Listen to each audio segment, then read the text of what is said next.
So hello everybody. Today I will be educating you guys on what Pilates is, how it came about, different types of Pilates, and how it compares to yoga. Are yoga and Pilates the same thing? Short answer, yes. More complicated answer, no. I'm going to tell you why. While they share the same core commitment, they vary in structure and philosophy. We constantly see new crazes and trends online about fitness, dieting, and weight loss. Pilates is one of those that has been trending in the last year. Pilates started with Joseph Pilates in Germany about 100 years ago. It is still around today and is in clinical spaces as well as mainstream fitness trend. After today, my goal is for you to know what Pilates is, where and how it originated, the different types of Pilates, how yoga and Pilates are similar but not the same thing, and how everyone can do Pilates in a studio or the comfort of their own home. Let's go back in time in the early 20th century when Pilates originated, so we have a full picture of what Pilates is. Let's begin with Joseph Pilates. Joseph Hubertus Pilates was born in Germany in 1883. He was, according to Christy Cooper in her article, Pilates Anytime, it stated he was very sick as a child. He suffered from rheumatic fever, asthma, and rickets, a condition in which bones don't properly develop. These hardships he experienced as a child drove him to excel in multiple sports, such as bodybuilding, gymnastics, and swimming. During World War I, Joseph found himself in a camp in England. During his time in the camp, he began to practice and teach his physical fitness program that was heavily influenced by Greek and Roman. His program focused on animal-like movements similar to that of a cat. Joseph eventually began creating an apparatus that aided injured or disabled prisoners of war to help them become rehabilitated.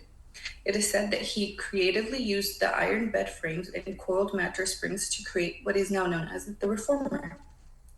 After the war, he was invited by the German government to help train the new German army. But instead, he immigrated to America. While on his way, he met Clara, who soon became his wife, and in New York on 8th Avenue in 1926, they opened the very first Pilates studio. Now that we know who created it, let's get into what Pilates is, what it is used for, by who it is used for. Let's get into what Pilates is and the 5 essentials. The National Library of Medicine states that Pilates is a combination of approximately 50 simple repetitive exercises that create muscular exertion. The repetitive movements are meant to increase muscle strength, endurance, and flexibility and improve balance and posture. All Pilates exercises derive from the 5 essentials: breathing, cervical alignment, rib and scapular stabilization, pelvic mobility, and transverse abdominis. The focus and the effective use of all those 5 essentials, with each exercise being repeated a few times to expose muscles to new challenges.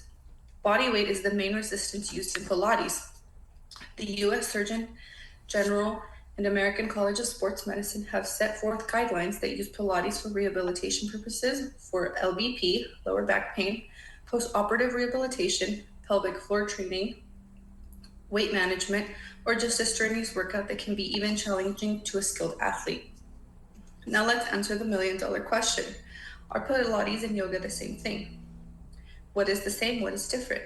We know what Pilates is. Now let's talk about yoga. While both Pilates and yoga share similar core principles like mind-body connection, breath control, and improving strength and well-being, Pilates focuses more on physical conditioning of the body to improve and build strength using repetitive movement, while yoga primarily focuses on spiritual well-being, holding static positions and poses to increase flexibility. Yoga instructor and retired pediatrician Joanne Goldfarb states in a Cleveland Clinic Health Essentials article that Pilates was created by a German anatomist to provide rehabilitation in World War I. Veterans and the practice grew quickly as a means to build core strength and endurance, not only for those seeking rehabilitation due to injuries, but also for those in ballet and dance. Yoga, on the other hand, is rooted in a centuries-old spiritual practice meant to enhance mind-body connection and achieve enlightenment.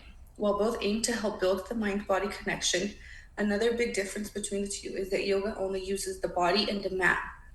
Pilates incorporates additional equipment like resistance bands, reformer machines, which we'll be getting to soon. Yoga also uses props, but more for modification as there imposes to deep instructions. We know the difference between yoga and Pilates. Now let's talk about the different types of Pilates. There are 5 different types of Pilates. All 5 types share the same principles. What is different for all of them is the equipment used, intensity, setting, and goal. The first type of Pilates is mat Pilates. This type only uses a mat and one's own body. Weight is used as resistance. This is the foundational floor base, focusing on controlled movements to build core strength, improve flexibility, and enhance posture. The second one is Reformer Pilates, which is a dynamic, low-impact workout that uses a specialized machine called a reformer that consists of sliding carriage, adjustable springs, pulleys, straps, and a foot bar. Reformer Pilates focuses more on core strength, flexibility, balance, and full body muscular conditioning. The type of Pilates is for those looking to add intensity to their workout. It can be done at home, but reformers can be very pricey and not as beginner friendly. Then we have classical Pilates. This is the original physical conditioning process developed by Joseph Pilates. It consists of his original sequence, philosophies, and specific transitions. The specific form of Pilates strongly emphasizes a strong powerhouse. Unlike modern day fads, classical Pilates builds exercise upon one another, starting on the mat and eventually moving towards an apparatus. Now to contemporary or modern Pilates. This type of Pilates is a blend of core fundamental principles of classic Pilates with more up-to-date physical therapy movements.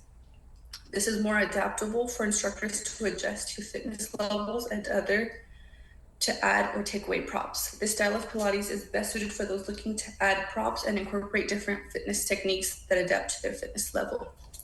Lastly, we have clinical Pilates. This style is tailored more for injury rehabilitation, chronic pain management as a form of physical therapy. Unlike the other types of Pilates being led by instructors, clinical Pilates is led by licensed physiotherapists. They are also one-on-one. Unlike the other forms of Pilates, the movement used in clinical Pilates are individually targeted to meet individual needs that can range from arm injuries to also help relieve chronic headaches, according to a case study done to verify the impact of clinical Pilates on pain intensity. This style is best suited for physical therapy following an injury or post-operations. Now that you have heard all about Pilates, how it started, how it compares to yoga, and the different types and variations that exist, Pilates is far more than just a fad fitness trend. It has been around for about 100 years, created in World War I to help rehabilitate war veterans. Today, it is still used not just as a trendy thing to try, but also used in clinical settings to help post-operative patients, help people that suffer from chronic pain, or just those looking to strengthen their bodies and do some breath work. If the opportunity ever arose for you, which style of Pilates class would be best for you? What style would best suit your fitness level or interest? Thank you.